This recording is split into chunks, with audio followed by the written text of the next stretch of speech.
Good morning. Thanks for getting up this morning and hitting an 8:30 session. You may have seen that a Lindsay Bartels was going to put this presentation on. I'm not Lindsay.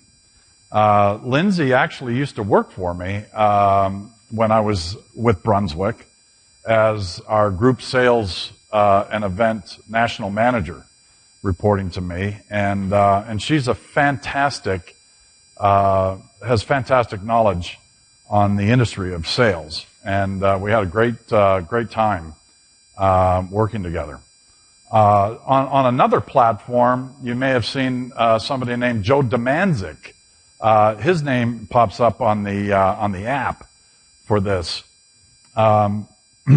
Joe also used to work for me in the Brunswick days, and he was our director of operations in Chicagoland, and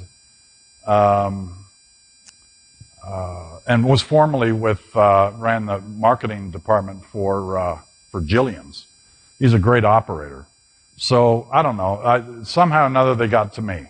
Anyway, it's my pleasure to be here this morning with you. As Skip mentioned, I spent a lot of time with Brunswick as VP of operations for our big boxes.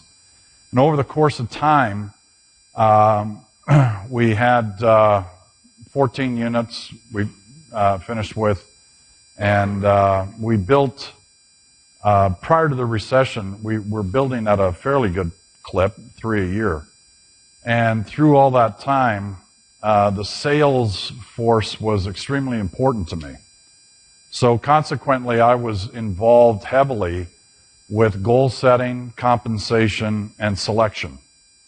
And what happens is when you run 1 or 2 locations over time, you may come across turnover, not so frequently, but when you've got a fleet of 14, turnover happens a little bit more robustly. So consequently, I had an opportunity to do, I was very involved in selection. Made the final decisions of all the sales force. So what happens is you get a little bit more experience in a consolidated amount of time. So that's where a lot of this information comes from. So I hope that it's beneficial to you. So we're going to rock and roll. The first thing to think about is, do you have the skills, background, and training to hire somebody with no experience and train them? And odds are the answer to that is no. And consequently, you have to hire the skill set. We don't. In our facilities, you wouldn't hire a kitchen manager, a facilities manager, a general manager without making sure they've got deep knowledge in their expertise of what they bring to the facility. And the sales position is no different. Sometimes we think that a member of our staff that's been true blue and does pretty good on inside sales can grow into this position. That is really, really difficult and frankly not normally successful. It's best to hire somebody that got the skill sets from an organization that is a sales organization. And we'll go through a few of those examples. So the idea really is hire the skills, hire the professional. It's a little bit more challenging to find the person, but the stress level and the results will certainly pay it out. So, confidence and enthusiasm are the greatest sales producers in any kind of economy. O.B. Smith. So, this is sort of like a bottom line thing. We really want confident, enthusiastic salespeople. And it's our job to make sure they stay that way through incentives and through, really sometimes salespeople need to be handheld a little bit, much different from facilities manager, kitchen manager, who really don't come near me. I got it. I'm okay. Salespeople really need. They're sort of like servers. You have to be engaged with the server every hour. Is everything okay? I saw you in the weeds. You did a good job getting out of that. Salespeople is the same thing on a weekly basis. They really need some uplifting to make sure that they have the energy to get out and do their thing. So what we're going to start with here is recruiting and selection. And there's 6 steps to that. The first, draw a picture and title it. In other words, we want to profile the individual. Profile the individual. And we're going to go through all the steps of profiling. So that when we see the person in front of us, it is the person that we put down as, this is the person that I'd like to have. Cast the net, recruiting. Sometimes there's a lot of advantages to, of course, getting somebody that is already selling, very familiar to the market. Sometimes you have to throw the net a little wider. Certainly when we're opening our facility in Windsor, Colorado, I talked to one really sharp candidate from Florida that was interested in moving back to Colorado. And but I would have, that's how wide the net was that we were talking, that we tried to recruit from. Be a detective. So get the answers to the questions. As you know, interviewing is nothing more than trying to peel back the onion and seeing what's really inside. And so I've got a list of questions that really help to do that. Rank and articulate. So we get past the interviews, and we have to be able to say, this person is the best candidate because of this, this, and this. This person isn't bad, but they lack this, and I'm not too sure if I can support them with that. So you have to be able to not only rank, but articulate in your head why you're doing this. Incidentally, if you're going through this with, if you're not going to be the ultimate manager of this person, then you'll want the manager of this person to be part of the process all along. Who are you going to call? So we're not going to skip the verification. We can learn a lot by calling people and saying, I'm looking at Lindsay here, and her application seems pretty good. I've talked to her. What do you think? So we're going to get into some of that, but it's a very important step and not one to miss. And then finally, select and negotiate. So negotiation, that's what these people, if they're good salespeople, they negotiate. They like doing it. And they're going to do it at the offer meeting too. So just don't be offended, because that's their nature, right? So we're going to talk about that. All right. So that's the recruiting and selection piece. We're going to get into some detail on that. Then we'll talk about compensation and finally managing a sales manager. So we got a lot to go through here. All right. So draw a picture and title it. So the first step is, so these are just examples. These are just examples. It's completely situational to you, your background and skill set, your facility, whether this is a new position or you're replacing somebody, all of the rest of that you have to take into consideration when you profile the person, when you write down the things that you're really looking for in this individual that you're going to select. So these are just samples of what you may want to do. And this is the profile that I used for the last hire. So it has at least 5 years in leadership role in hospitality, service, sales. Doesn't mean that they have to be the sales manager of a place. They could be a number 2 person in a resort, for example. That'd be a pretty good candidate, if they hit all the other qualifications. So, but we do want experience in somebody who's sold space and food and beverage. Space is an intangible, right? This is not photocopiers and fax machines that they're selling.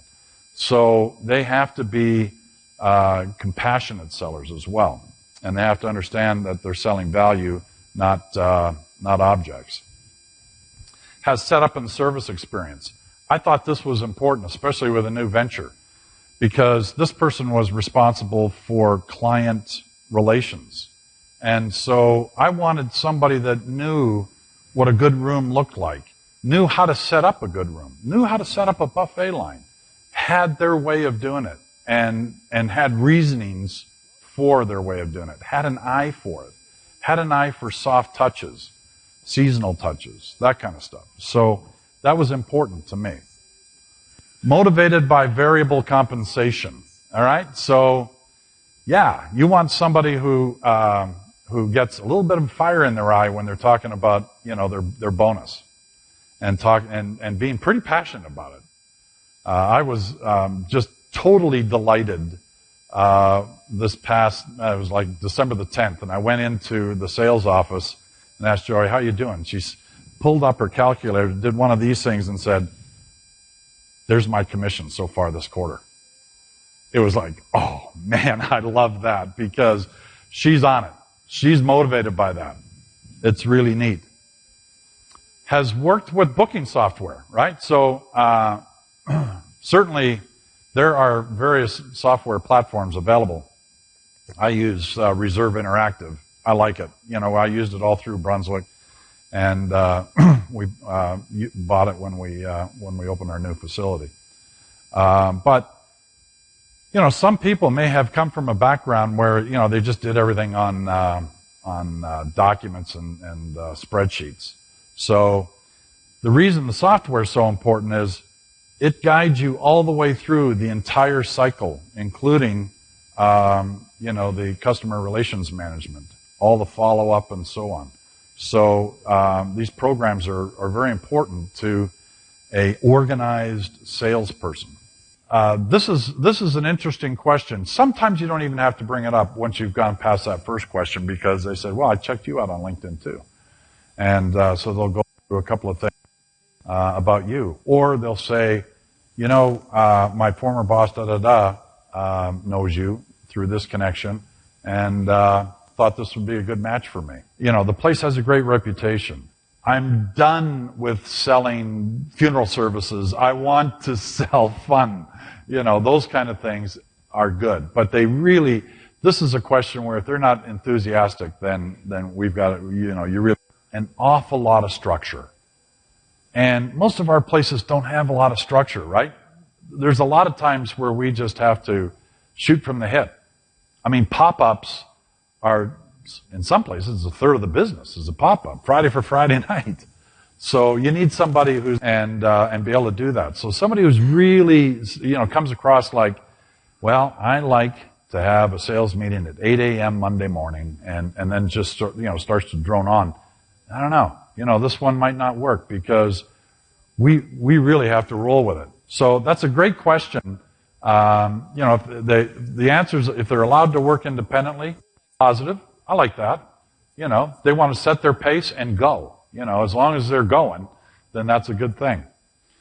A great blend in long and short sales cycles and selling.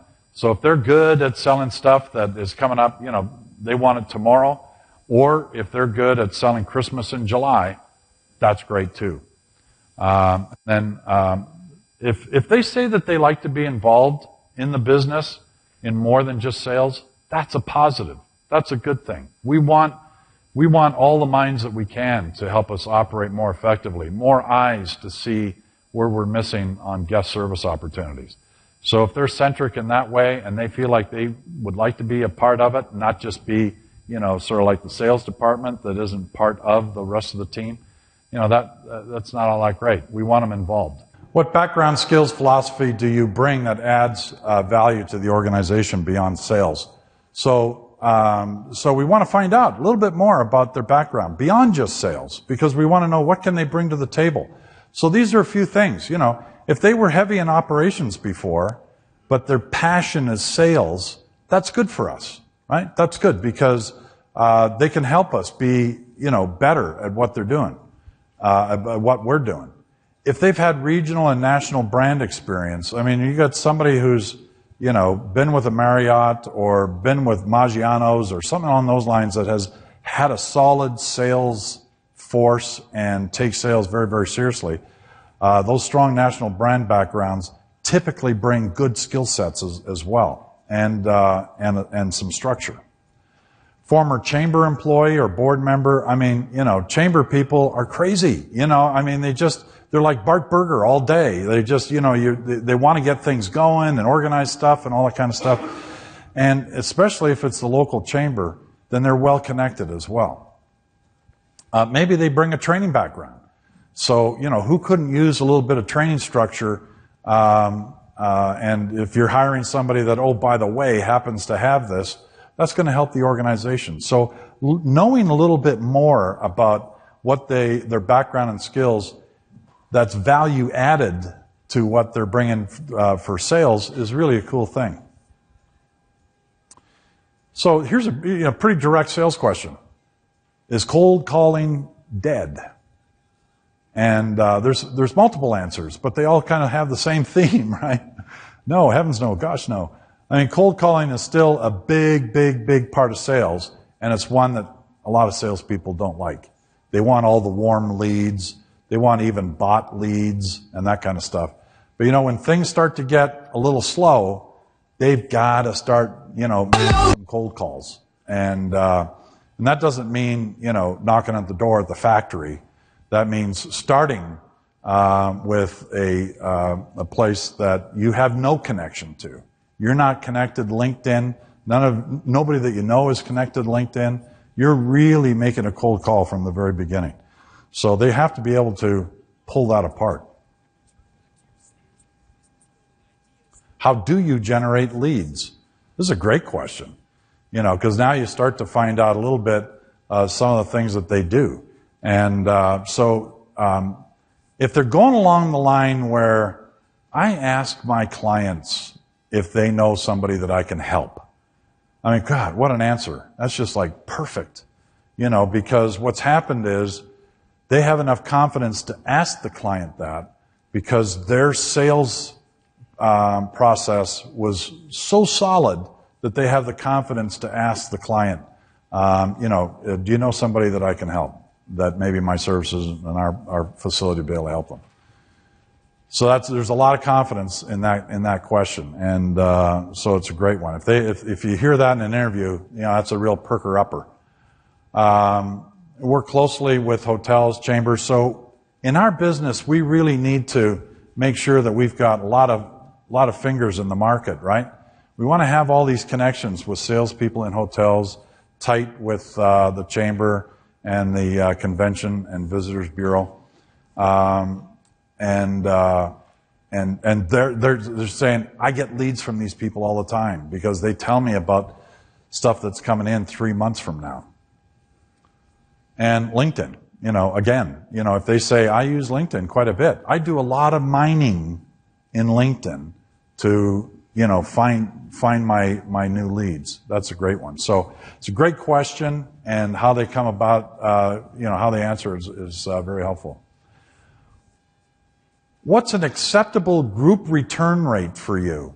For example, holiday parties and other annual events. So this is clearly a question that you can only ask somebody that's in the hospitality business already. So, I've got a rather peculiar, accurate number to this. It's 70.83%. But I derive that, it's like, all right, out of 100 parties, I want 50 absolutely returned. I want a quarter of them to come back every other year, and a third of them to come back every 3 years. I mean, the fact is you're not going to get every client to come back every year. But my God, if we can at least get in there every third year cycle or every other year cycle, or they love us so much, or we're so perfect for their budget, or we're perfect for their whole psychology of why they have a company group event, because it's great for the family and all this kind of stuff, then that's it. So that's really the target that I go after for return groups. Buyouts, incidentally, the target is 100%. So if you have high school graduations, we want 100% of those high school graduations year after year after year after year. We don't want to give that one up at all.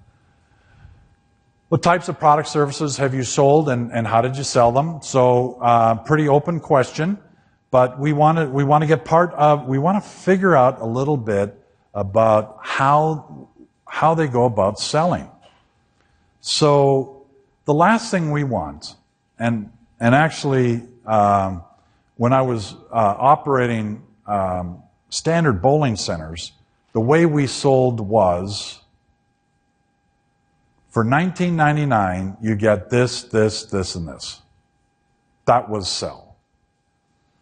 As I became a little bit more sophisticated in sales, you realize that the first thing that you sell is yourself.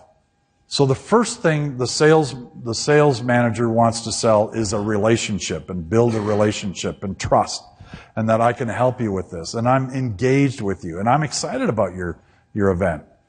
So that's the first thing. The second thing we want to sell are the products, not price, but what we can do. And when you do a tour, get into their head as to what opportunities, what other people have done, how their employees reacted to this, and be able to match it with the client. The third thing that we sell is the property. You know, we have extremely high standards. We have a high return rate for our group events. We're very concerned about safety. Cleanliness is paramount, and we just want everybody to have a great time, because when your folks come here with this event, we're hoping that some of them will come back and see us the following weekend with their families. So we really want to put a great show on. And then finally, once you go through me, the products, the way your guests will feel, the facility, if you haven't sold them on that, price certainly isn't going to do it, right? So typically, if they're 90% sold at that point, if you've done a great job selling at that point, then the price is very rarely a factor in our world. So see if they understand how to sell solutions as opposed to products and services. Okay, this is sort of like a rapid fire thing. One sort of follows the other as the conversation goes on. What kind of goals motivate you best? How do you prefer to set cycle goals? And what total compensation are you seeking? So it's interesting to tie these three sort of together in fairly rapid fire. What we want is, we want people to be, when we ask about the question of goals, we want them to be enthusiastic about goals. So if the salesperson says, I like to nominate my goal for my manager's approval, then that is good. I mean, that is really what we want them to say, because they're telling us, and typically in my experience, people will set a much higher goal for themselves than you would set for them. It's almost the same as an annual budget for a GM. You know, they're going, oh, we'll do this and this and this and this, and you got, let's come and bring it back a little bit. I want you to be successful. Typically, people who set their own sales goals are overboard. And yet, if you were to set a same goal for them, or a less goal, and they didn't have any input or thought or, conviction to it, they're less connected to it. So we really want to see them get enthusiastic about setting their goals and being the initiator of that process. They should be comfortable with a big part of their income being variable. I mean, that's sort of the nature of the beast. As one of my partners likes to say, you eat what you kill. And that's a good one, right? Because that's how they're going to, really going to exceed. The base salary has to sort of like just pay the bills. And the commission has to energize them, get them going. And if they're the type of person that's got a picture of an Audi in front of them, that's pretty cool.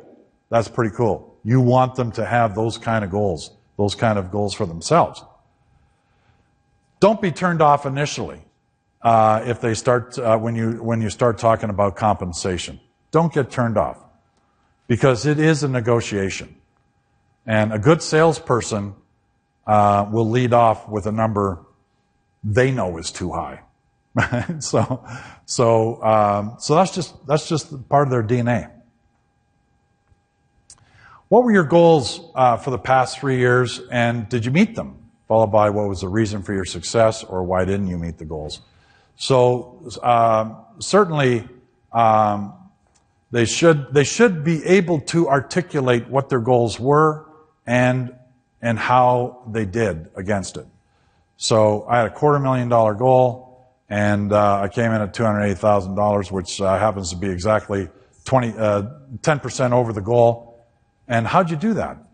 Well, I started off with a plan for the quarter, and so I went after my big fish first, went after all the whales, and made sure I got all the repeat business back, and all those kind of things. So they've got their goals and how they went about it. Look for a strategic approach to seasonality type of business mix. Certainly in our business, corporate sales, November to February are pretty big. Not so much June to August. Not so much. June to August is family business, youth groups, that kind of stuff. Those aren't so much, at the other time of year. So strategically, they've got to be able to figure out the 4 groups of sales that they're after. When's a good time to go after them? How much in advance of that activity do I need to start selling? And be able to mentally build a calendar so that they're talking about Christmas in March to July. So it's when we get to compensation. So we're going to get into that when we get to the compensation part, because it's fascinating. Because you're always worried about cannibalization. You're always worried that, hell, I'd be doing $4,000 on this block of lanes for that time, and my sales manager wants to sell it for $4,000. It's a wash, and plus I'm paying commission. And plus I'm throwing out my regular flow. So we'll get into all of that. So that's a great question. I'll remember to repeat the question through the mic. Evidently they're recording. I got to repeat the question. So when we get to compensation, we'll do that. If they didn't meet the goal, then, watch out for the excuses, whatever it is. The fact of the matter is they missed the goal. I had a colleague yesterday say, it was simplistic but still profound. Group sales should always increase. It should always increase, year over year over year. And we can get creative with compensation to help make sure that it's upside for the business too. So that's a good thing, and we'll get into that. What was your most significant professional accomplishment? Tell me about it in detail. So here, what we're trying to figure out is, what is their work ethic?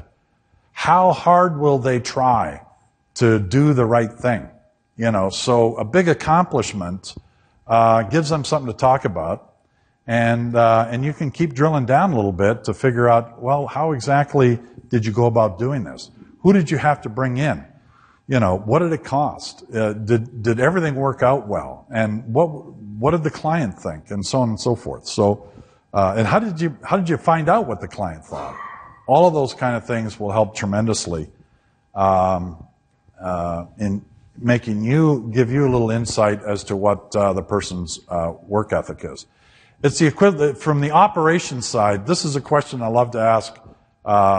Mid-level managers or whatever. Tell me about the time you went above and beyond the call of duty. That question is a great one, because I had somebody say, I helped a lady out with her parcels. It really felt good. I'm thinking, that's nice. If that's what you think is above and beyond the call of duty, we may be on different planes here, right? So it's an interesting question to ask, because you kind of get a concept of where people are in their head with that question. Anyway, this is similar for a salesperson. What's your sales process given a qualified lead? How many contacts do you like to make to a qualified lead? This is an interesting question. So what you want to figure out is, here's a hot lead. what do you do with it, right? So it's a referral from a client. It's somebody that your associate at the full service hotel down the street has already told your sales manager, this person's coming in with 150 people on Tuesday and Wednesday 3 weeks from now. You know, wow, you really want to get a hold of that, or 3 months from now. So what do you do? All right, so look for the logical steps, including those first 2 steps that I talked about. Building the relationship and asking about the prospect's needs, not initially trying to sell, right? So you may think with a qualified lead that you've got the product in your mind that you're going to sell them. That's a mistake. You got to find out as much about the client and the client's needs and the client's time and the client's budget before before you present any product or service. So contacts. You know, if they say, you know, for a hot lead, I'd contact them 2, 3, 4 times. Not enough. If it's truly a hot lead, you have to approach them several ways. And certainly a couple of phone calls, a note, like, you know, good old snail mail, an email, you know, a LinkedIn connection. You got to figure out how to get to the person. You know, you really do. And so if they give up after 4 attempts and say, hey, I contacted them 4 times, I don't want to be like I'm, you know, harassing the person. This is sales. This is hot. So we really do have to get creative on how we're going to contact them. And it's never a matter of, so tell me, give me an example of how you'd leave this person a voice message.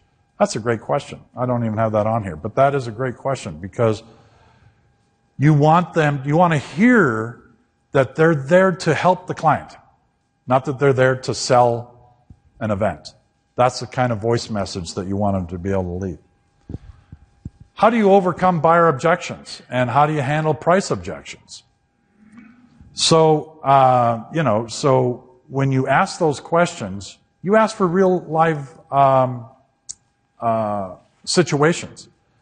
Maybe better worded would be, tell me about a time that you successfully handled a price objection. So now you're putting it in a behavioral term. And so they'll have to go back in their mind to a real example and not be theoretical. So they go back to a real example, and they'll articulate, you know, what they did. I was able to get this person's budget from $2,500 to $3,500, and here's how I did it. You know, so and again, selling value, not price. All right. The close. You can ask any one of these questions, but what you want to do is get to, tell me about the things you look for when you're ready to close, and what do you do? All right? So that's really the bottom line. If they're a bottom line person, they'll appreciate the question, because they're big on closing. So it's you know, does the candidate mention the importance of body language, both their body language and the client's? How are they picking up signals that the client is ready to close? What closing principles do you follow? I don't attempt to close until I'm really convinced that the buyer is ready, and then I go in and close. I present the BEO, and then I'm quiet. I let the client go over it. You know, after the sale is made, I quit selling, which I personally appreciate. When I've made the buying decision, if they're still selling, it's like, stop it. I got it. You know, I get it. I'm good. And should be able to describe 3 different situational closings. So tell me about three closings that you've gone through that were quite different in nature. And they'll be able to articulate that to you, because you're asking, again, a behavioral question. Okay, one of my very favorites. You're in your facility and you tell this this candidate, all right, I'm the client. I've got 50 people and my boss wants to take them out and for outstanding quarter. I've just stopped by. There's no appointment, and it's sort of I just walked in to check it out. Walk me through the location. Ask the questions you would ask as if I was a live client, and I just tell them you can make up the answers. Prices don't matter. You know, the menu doesn't matter. Just make it up as we go. I just want to walk through it with you and enjoy the experience. So, you know, certainly what we're looking for here is, you know, you start the role play. So you set it up like a role play. And so you stand up and you say, hey, I'm John, and I'm from XYZ company. My boss wants me to look for a place for a celebration. What can you tell me and show me? So, boom, we're looking for a strong handshake, great eye contact, and what a pleasure it is to meet you. And they pick up a notepad, you know, so they're ready to take down notes as they start the tour. And they're always asking questions about the client's company. What kind of company is it? What do you do? What do you manufacture? What do you, blah, blah, blah, blah, going all the way through. For this event, afternoon, evening, you know, weekend, or is it, you know, what's the gender mix? That has a lot to do with the kind of food you might suggest, and so on and so forth. So, and then offering suggestions to the client. So just, it's fun. It's not going to be accurate, obviously, because the individual doesn't know all the things that you have to offer. But if they've done a tour before of a hotel or a restaurant or any space, they'll get it, and they'll like, they'll like this piece of it too. Okay, and then last question. So I have you, and I have an identical background person that is, equally matches as you do the qualifications for this job. Why do I pick you? Right? So it's an interesting question. So what we hope is that they won't be going after their own skill set again, because we've already identified they're equally skilled. So again, what are they going to bring to the table besides the sales skills? So if they're team focused, I really like being on a team, a successful team. I manage my peers really well. They appreciate my work, and I like I like to be part of a success. I think I can help this business. Those kind of things. Those are pretty positive stuff. That's what we want to hear. Okay, and then if this person is going to supervise others, then you might want to do 2 or 3 supervising type questions. One of the jobs of a sales manager or supervisor is to manage performance and perform performance reviews and so on. Describe the process you've used. So here we want to hear. They set clear goals for their team. They're clear on the tasks they want the team to do. They have weekly review of those tasks. They focus on training and development. Those kind of things are important for a leader of a sales force. So those would be like a set of questions. You get through that, you've peeled back the onion quite a bit. You've got a pretty good picture of this person. And and you're probably ready then to go forward into the next steps. So, timid salesmen have skinny kids. It's an old book of Zig Ziglar's, even actually before his nickname Zig became popular.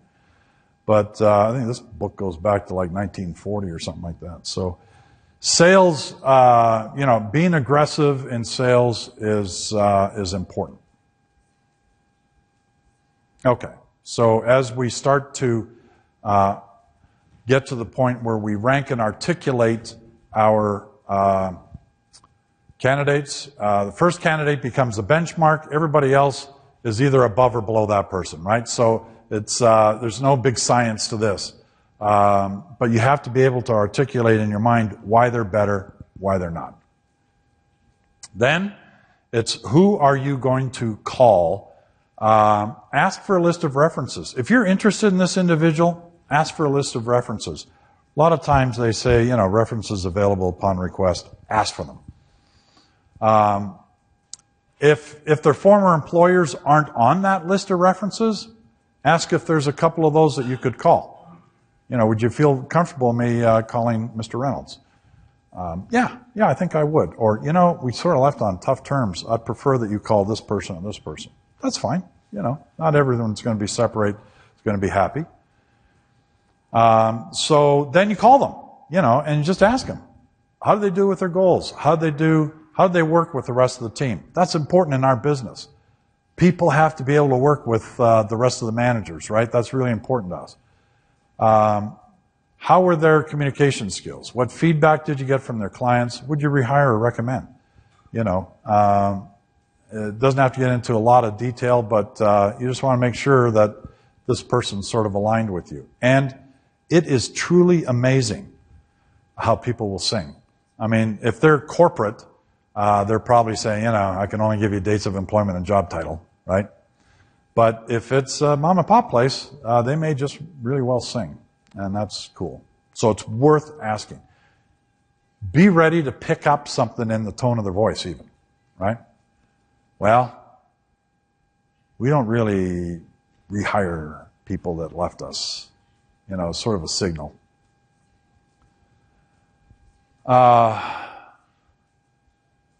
Sales are contingent upon the attitude of the salesman, not the attitude of the prospect. So, we certainly want somebody who's upbeat and can do.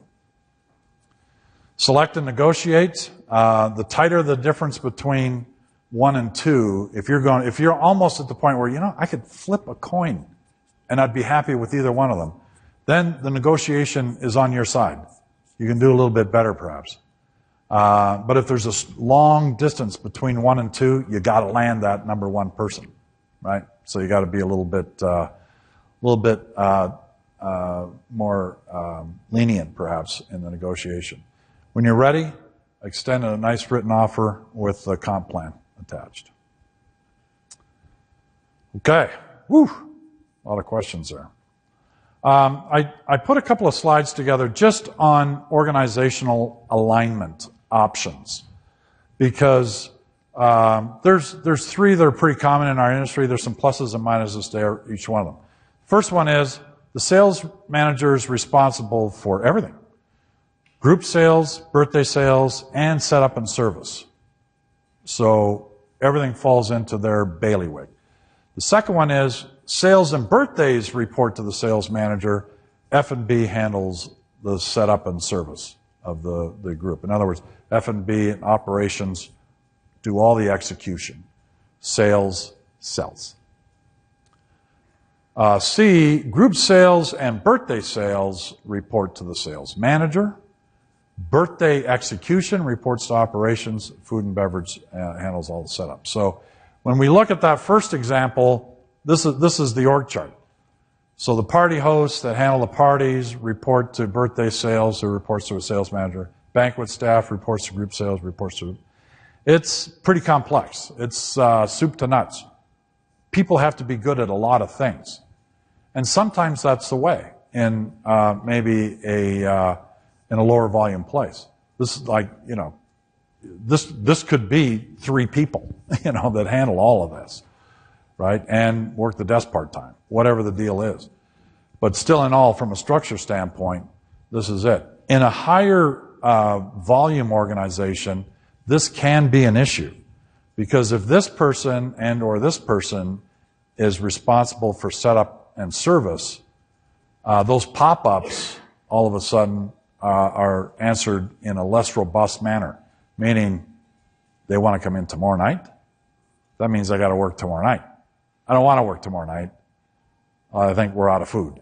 I got nothing to sell them. So separating sales from setup and service and execution, I think is a good idea whenever you can.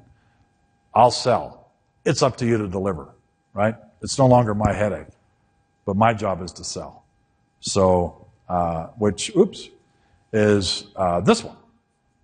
So sales manager, group sales sells.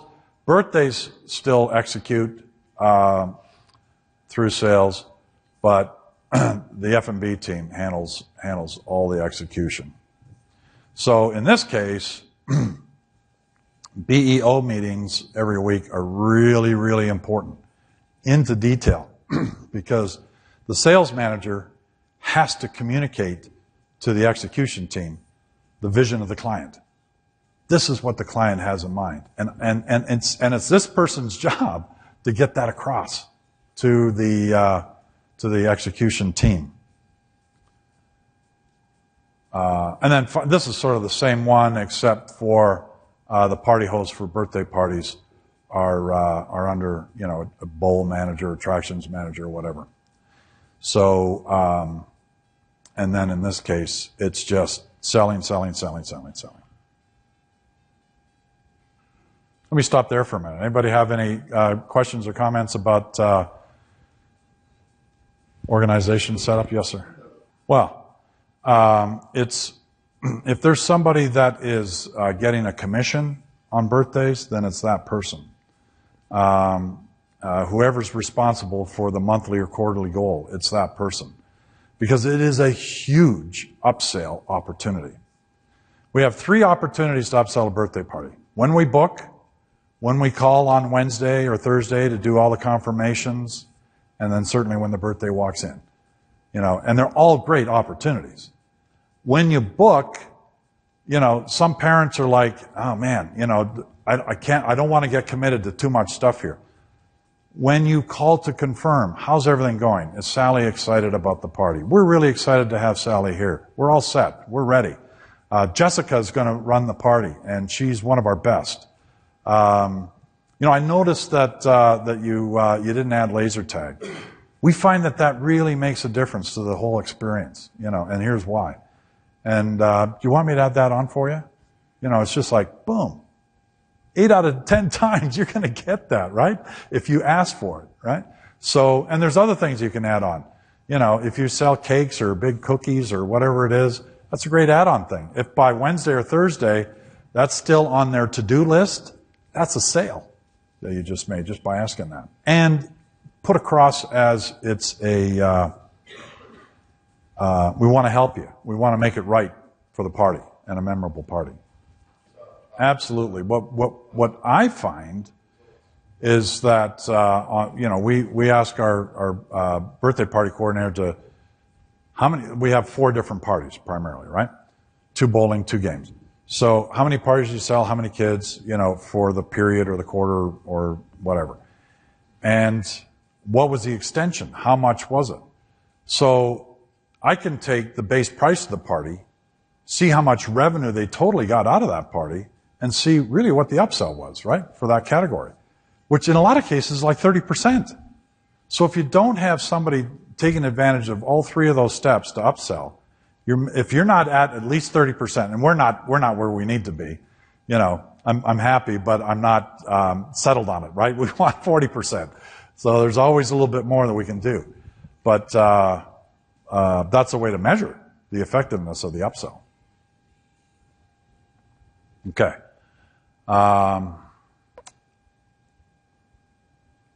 You don't want to close a sale. You open a relationship if you want to build a long-term relationship successfully, a long-term successful enterprise. So certainly in our business, we get some transient business. We get some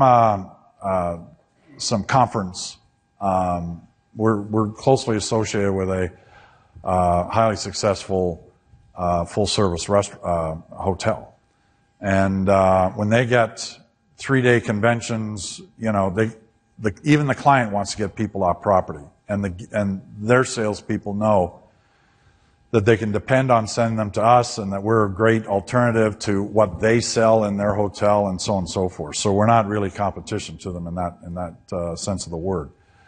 So convention stuff, maybe it's not going to be a long-term thing, but all the rest of it is. I mean, we sell within a 20-mile radius of our place, and our reputation is on the line every event that we sell. So we've got to make sure that we're building relationships, not just selling an event.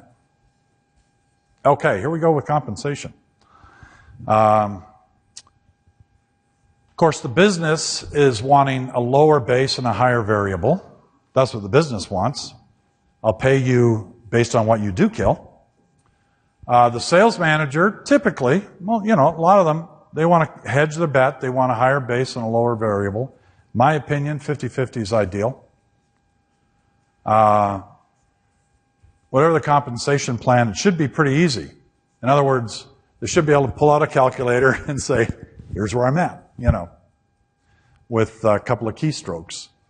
And I think that the plan should give them potential to go at least 25% above, or, you know, like clearly within the realm of being able to go above what their you know, their best wish compensation is. So we'll go through some examples of this. This might be something to use as a guideline to a commission pool. So if your total sales are under, for group sales, if your total group sales are under $750,000 a year, think about pooling 5% of that. And then as the sales go up, you can, you know, take a little bit less of a percentage because, of course, you know, the dollars go up. But that would be sort of a starting spot for me. If I was going into a new place and I wanted to build a commission plan, you know, what are the potential sales? All right, we need to put a pool together that's going to be about like this. All right? And then you need to define what you're going to qualify as a sale. Define what you're going to qualify as a sale. So it's not a sale unless there's a signed BEO. It has food and beverage and an activity. You got to sell bowling. You got to sell a game room. You got to sell laser tag or whatever else you've got from an activity standpoint, and food and beverage. It includes a setup and service fee if you charge one, which I recommend you do. And the GRAT. What I do is I charge 5% on any revenue that's not food and beverage.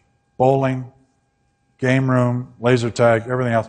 There's a 5% fee for that activity because I'm holding that inventory for that group at that time. So you know, and there's labor involved in making sure that it happens right. So I mean, if I were to do anything, I'd change that to 6 or 7%. And then 18% GRAT on all food and beverage. Yes, sure. A BEO is a banquet event order. So this is the agreement between the facility and the client. If you're using, you know, software, it produces the BEO in a format that the client gets to see exactly what they're buying, even when it's going to happen. It starts with guests arrive at and then, you know, and then goes all the way through. It shows all the taxes and gratuities, and the bottom line is what the client is expected to pay.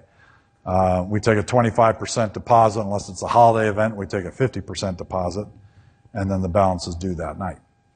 And then the managers are to upsell when the client's had a couple of cocktails. We always buy the check writer the first drinks on us. I want to get that person's elbow a little loose.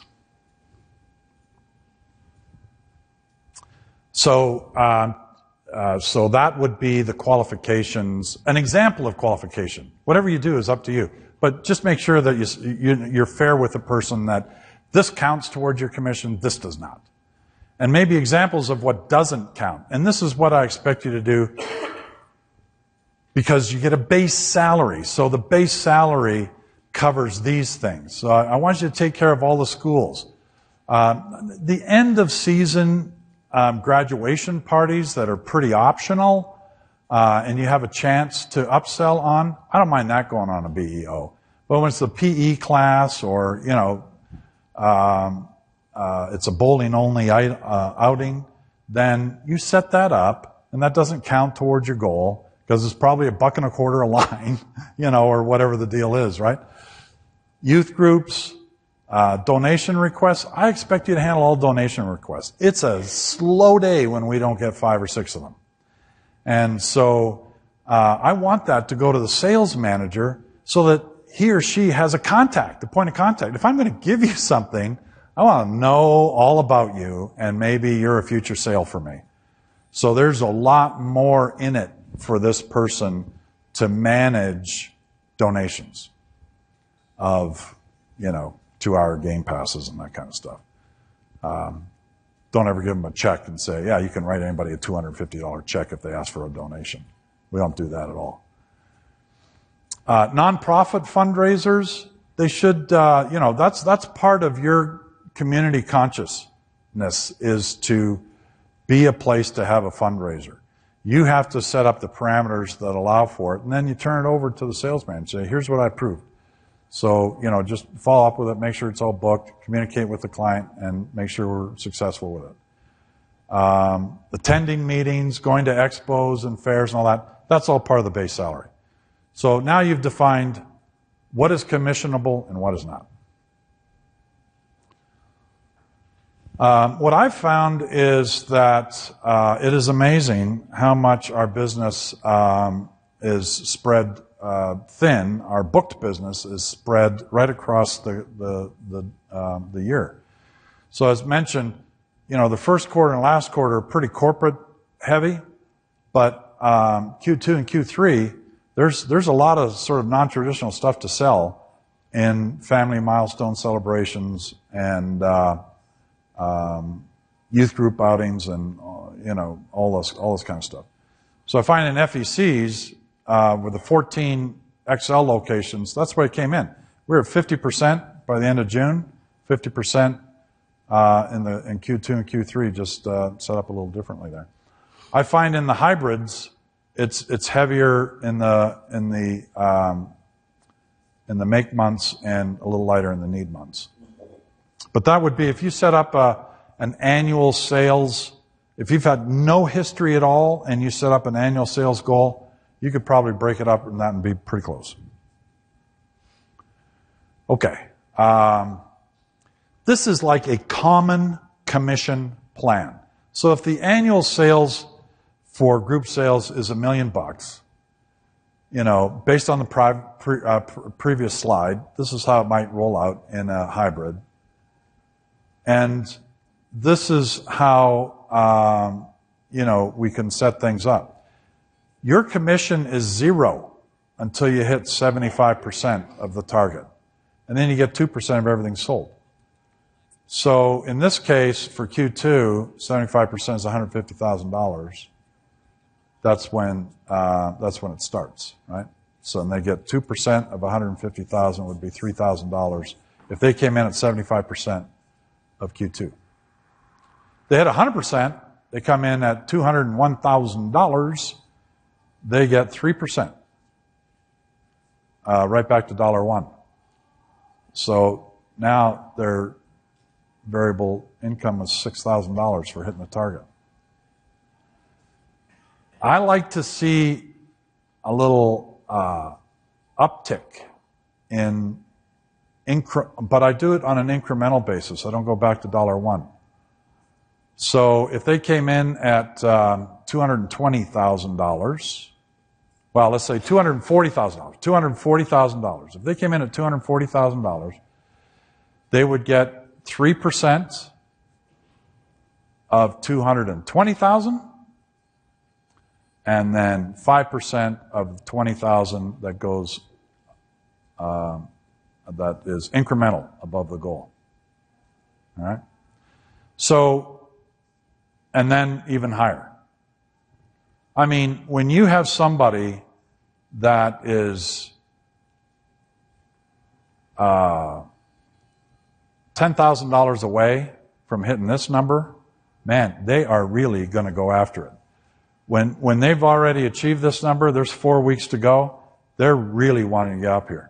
Now look, it really doesn't matter whether it's $1 million, $2 million, $3 million, $500,000, $300,000, whatever it is. Which way am I going with this thing? You can still use a scale like this, right? Well, typically, if there's one person, then they're going to structure all of them. If that person has a part-time assistant, then you may say, okay, you can give your assistant everything up to $1,500. Once it's over $1,500, that client belongs to you. If it's over $5,000, you're there to greet the client. Something along those lines. You set up whatever parameters you like along those lines, whatever works out, well for your business. But that's one way to look at it. So that would be where you'd want it to hit, if possible. Now, there's if it's a whole new game and you don't know where this thing's going to go, and certainly the candidate doesn't know where it's going to go, you can hedge the bet a little bit. You can say, look, I'll guarantee the first $2,000 of commission. All right? As long as you hit your 75%, I'll guarantee the first $2,000 of commission. And then you have to exceed that to get the upside of that commission. And we can do that for the first year, just so we're both feeling comfortable that the goal isn't, something that's really stupid. So you can sort of hedge the bet a little bit in that fashion. And you can manage by doing so, you can at least manage their base salary down. Oh, he's telling me we really got to get going here. All right. That is a common commission plan. There's just one or two enhancements. I like this. This particular enhancement only says this. Of your variable compensation, we're going to put 20% of that on center performance and 80% on commission. So I'm going to lower your commission potential, but also make you part of the same commission plan that our general manager's on, that our food and beverage manager's on, whatever. So that, and this is one way to help get past the cannibalization issue. And that is, don't take away business to put this business, because it will hurt the bottom line. And you are also compensated on the bottom line. So at least they can rationalize in their head a little bit more that way. You still have to manage that whole process as far as, is it a profitable event? And if the check mark goes in the no box, you can't have the event. You got to keep the flow business or the other business that you may have. So that's interesting when you add a little bit of the variable income to the center performance. There's one more that I'm thinking about that even addresses this issue even more. And this is what will happen if we think about margin on group events. How much is actually good for the company? So one would say that if I have a $5,000 event Tuesday afternoon, pretty much all bottom line. That's good stuff. I love that. Tuesday night, it's displacing some business. So it's not as profitable. Saturday night, it might cost me money, or it might be a wash, right? So I don't want to pay commission on a wash and screw up the flow of the business. So in this case, I would put weight, and this is the plan I'm developing. I'd put weight on those events that you really want the person to go after. So those Tuesday afternoon events, guess what? They're going to be worth 2.5 times their dollar amount towards your goal. Because I really want that. And that Saturday night event is going to be worth maybe 75% of the dollar amount towards your goal.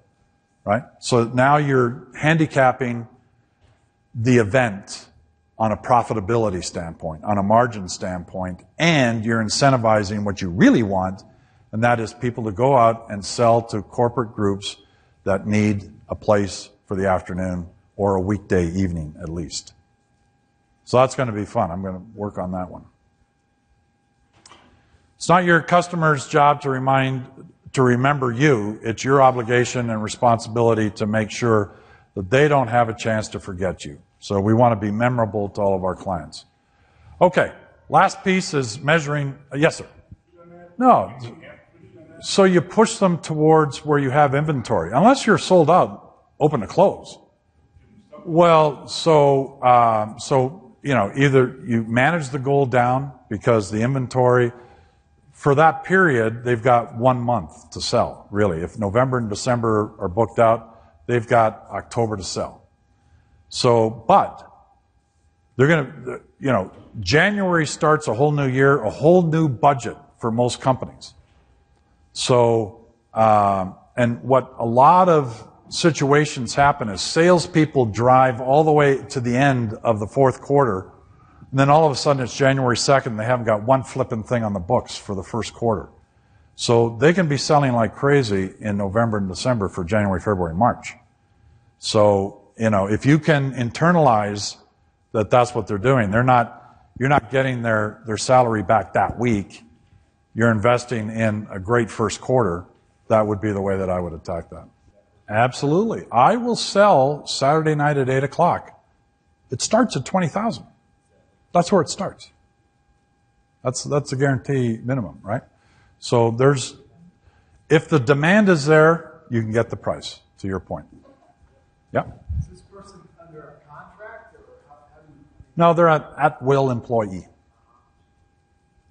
What I always make sure that I write in the compensation plans or any bonus plan or whatever is that, it's not a contract and that it's not a guarantee, by the way, because everything has to perform in order to fund this variable income. So, there's no guarantees. The base salary, I'm responsible for. I've never welched on a commission plan. Fortunately, haven't had to because the business has been able to sustain it. Yeah, you do. That's exactly right. You increase it. You know what you had last year, and you've got a professional person that is selling now, right? So they're going to put together a plan to get another $100,000 in that quarter, right? They got to figure it out. They got to go out and sell it, or $50,000, whatever it is. So, and what are they going to do? How are they going to approach it? And they have to have a legitimate sales plan. Absolutely. I would say minimum 5% increase. Yep. Okay. Let's just finish this up real quick. 4 streams of business we focus on: corporate, youth, family, and SMERF. And, okay, so managing salespeople, it's all about them doing these things: finding leads, qualifying clients, doing cold calls, doing the tours, putting the proposals together, following up, and making sure the customer's appreciated. This is just a screen on how I conduct sales meetings. So I really look at, spend just a few minutes, what did we do last week? Talk about the CSIs, how did the clients rate us, opportunities to improve, and looking at the PACE reports. Where are we at? Where we think we're going to be? And the objective of that meeting, my objective, is increase the motivation so they get out there and sell. Talk about new ideas that will help them and remove obstacles. That's my job, is to get them out there for another 7 days to sell. Managing salespeople, the last 2 slides, it really does start with an effective sales plan. If you want a sales team, and you can't just give them money, they got to earn it. So, but it has to be an effective incentive plan. You need to provide inspiring leadership, respond to problems, recognize achievement, throw a spiff out there. And it could be a spiff of, give me a $20,000 event, and it's a weekend. It's a weekend for you. Something along those lines. Keep salespeople empowered. and they need to be able to go about the job like an independent contractor might. Be able to coach and mentor if you can, and motivating salespeople to drill down and ask for the order. Finally, the road to hell, no plan. If your salesperson doesn't have a plan that they can articulate to you, you're screwed. Just cut your losses and move on. If they're opportunistic, in other words, they just take things because it works, or they take the easy road, that's not going to help. Cold call reluctance, they're not organized, they don't embrace technology. Technology is vital in sales. Too busy to get out. As soon as you hear that, you know, it's a road to hell, and too busy to follow up. This is a quote from one of the first sales book I ever read was Swim with the Sharks by Harvey Mackay. The sale begins when the customer says yes. It's a good thing to think about.